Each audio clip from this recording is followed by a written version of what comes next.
Hello there, and welcome to what I watched in May of 2024. We're going to start off with Star Wars Tales of the Empire, which I watched on May 4th. This one was very difficult to rate in a way because I think there are certain elements of it that do work. Like, I always love seeing the Inquisitors and kind of how they are trained and like their ideology. What was not fun was the one part following Morgan Elsbeth, because she is probably the least interesting character Dave Filoni has come up with in the past couple decades. I don't know why he likes this character so much. I don't really think she's that interesting. Apparently she came up with the TIE Interceptor concept. Great, I guess. She's a Night Sister. Great, I guess. The only advantage is just that she works with Thrawn. That's really the only plus to her existing. Seeing like a ruthless character who does not care about anyone else, it's not really that engaging. The important part about making characters is that you want to make them likable. And the problem with Morgan Elsbeth is that she's just not. Thrawn is evil. He's a very bad man, but he's very tactical in the way he challenges his enemies, which is why people like him so much, myself included. Morgan Elsbeth is just a bad person. The other half of it was still worthwhile because it does follow one of the characters from the Clone Wars and her bout with the dark side and the light side. Her whole thing is, you know, that the Republic wasn't what they were posing themselves as. And that's kind of why she starts defecting over to the dark side. But then when she's actually ends up becoming an Inquisitor, she realizes that that's not what she wants either. I also just like the Inquisitors because they're just decrepitly evil. I watch them all the time and I'm like, how can you not want to be a dark side user? It was a mixed bag, to say the least. The more I get from Dave Filoni, the more I kind of get cautiously optimistic in a way with whatever he is working on. At this point, like, he's being spread a little too thin. His job is to oversee all of the Star Wars shows and content and things like that. It's too big of a task for him to do because even his own shows go a little wonky. Like with Ahsoka, it was good, but like there were problems with it. And then speaking of all the Star Wars stuff, I also got to watch The Phantom Menace in theaters. I kinda like it. It's definitely not the best Star Wars movie. Compared to like episode 3 and then the original trilogy, like I do think it is below that. I mean, my favorite part of the movie is like there's a weird thing going on with Anakin and her mother. Anakin has a high midichlorian count, but like he never had a father, so like it's up in the air as to where that element came from. There's a weird attitude from the mother where it makes me a little curious as to how it actually happened, because she just had a feeling of like, I did this purposefully. I knew this would happen or something. I just feel like she's in on the plan, which also leads me into my second favorite part of the movie, which is just seeing Palpatine do his master plan. These prequel movies are very much focused on Palpatine's plan to take control of the Republic and turn it into the Empire. The way he goes about it throughout the movie, it's almost like getting giddy because like it's just like, oh, he's so evil, but he's also very smart and very manipulative, so he ends up executing his plan properly. And then the third best part of the movie, which is specifically the sequence between Obi-Wan and Darth Maul after Qui-Gon dies, is probably one of the best Star Wars duels aside from maybe Obi-Wan versus Anakin in episode 3. The choreography that had to go into that is literally one of the reasons why people just want more of that these days. Now, there is some, like, I'm gonna call it Star Wars bullshit. There's a sequence at the beginning of the movie where, like, you know, Obi-Wan and Qui-Gon are fighting through the Separatist ship. After they defeat a bunch of the droids, they don't even, like, walk off screen when they run away. They just, like, zoom off. And it's the weirdest thing that they did. There's so many small details in this movie that George Lucas put into it because he just knew about so many things and loved it so much he had to put it in one of his movies. But like in this case, the pod racing works and is actually really fun. It's inserted into the plot as an excuse to just have a race happen. George Lucas at one point was racing cars on the amateur level, but then he got into an accident. He wrecked one of their cars. So they were like, you know what? You're going to film school. We're not letting you race cars.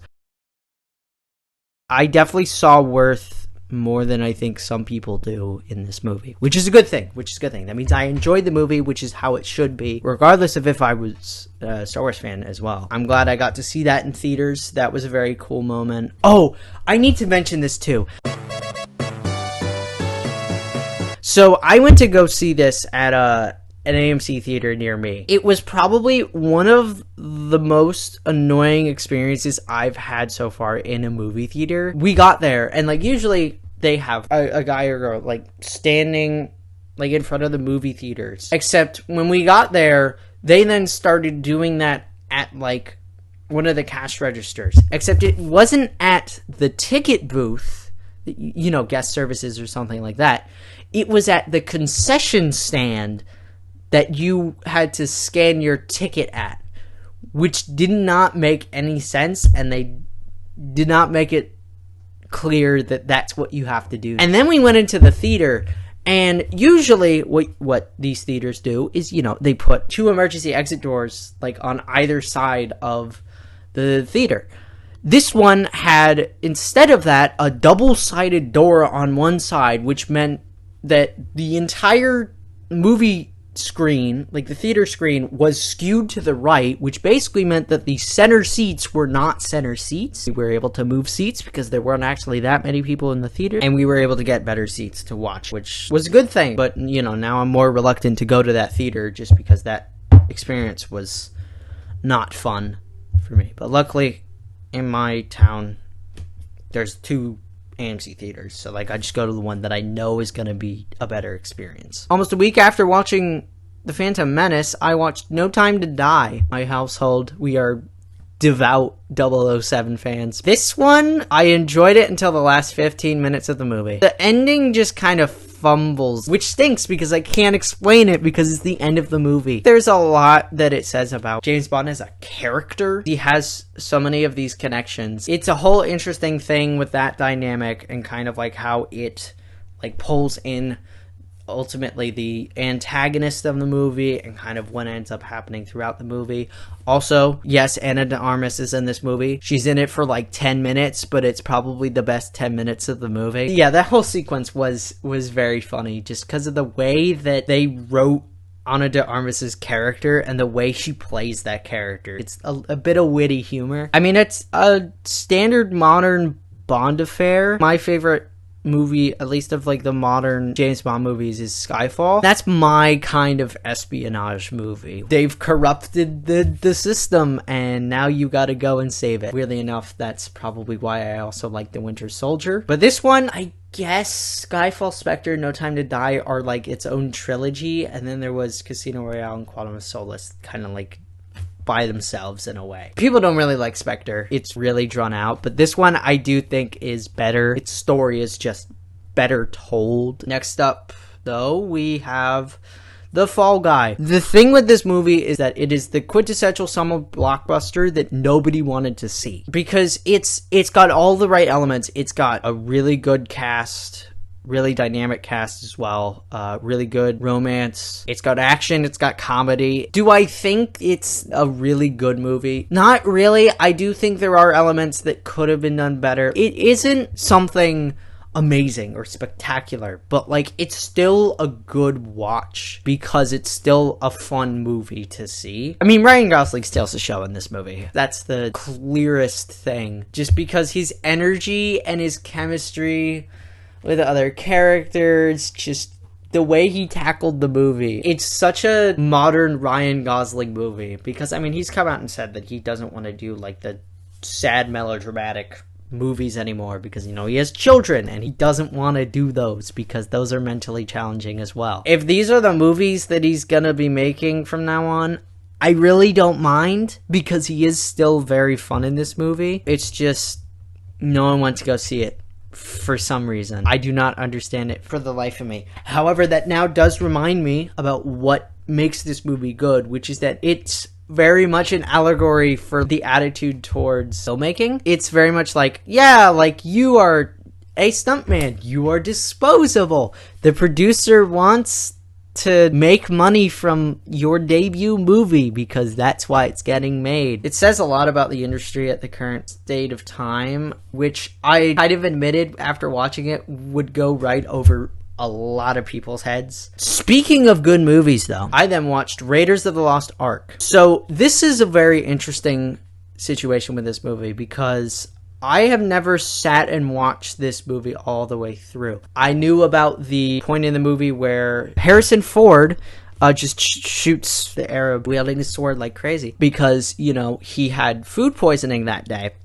And he just was like, can I just shoot him? Because, like, he didn't really want to do the whole thing. That's probably the only part of the movie I know about, though. Which is really, really weird because my dad and my mom as well were Indiana Jones fanatics. They love this movie. My dad especially loved this franchise so much that I have in my house a gigantic poster, framed, I might add, of Indiana Jones and the Temple of Doom. But back to Raiders of the Lost Ark. This like, I don't know how Spielberg does it. Like, he was on a roll in, like, late 70s, early 80s cinema. It was this movie and Jaws especially. Like, these two movies are so meticulous in the way that they're shot and framed and acted that they're almost too good of movies. They just hold up so well today. And I do think this movie has its qualms. It has aged a little bit. There's a scene where it's starting to thunder.